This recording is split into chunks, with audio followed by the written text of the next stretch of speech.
45 ദശലക്ഷം വർഷങ്ങൾക്ക് മുമ്പ് ഭൂമിയിൽ ജീവിച്ചിരുന്ന തക്കവർഗത്തിലുള്ള സമുദ്രജീവികളുടെ ഫോസിലുകളാണ് റിഫിന്റെ ശേഖരത്തിൽ ഏറെയും.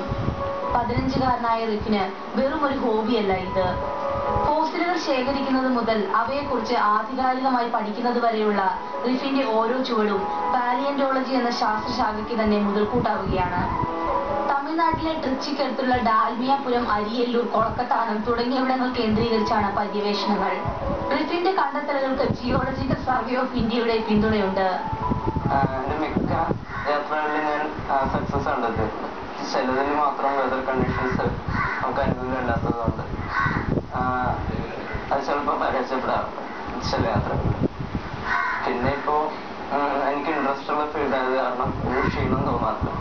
ഇടപ്പള്ളി നജാത്ത് പബ്ലിക് സ്കൂളിലെ 11ാം ക്ലാസ് വിദ്യാർത്ഥിയായ റിഫിൻ ഇതിനകം മൈ എർത്ത് എന്ന പേരിൽ ഒരു റഫറൻസ് പുസ്തകവും എഴുതിയിട്ടുണ്ട്. 5ാം വയസ്സിൽ ദിനോസറുകളോട് തുടങ്ങിയ ഭ്രമമാണ് റിഫിനെ ഫോസിലുകളുടെ ലോകത്തേക്ക് നയിച്ചത്. ഏഷ്യാനെറ്റ് ന്യൂസ്, കൊച്ചി.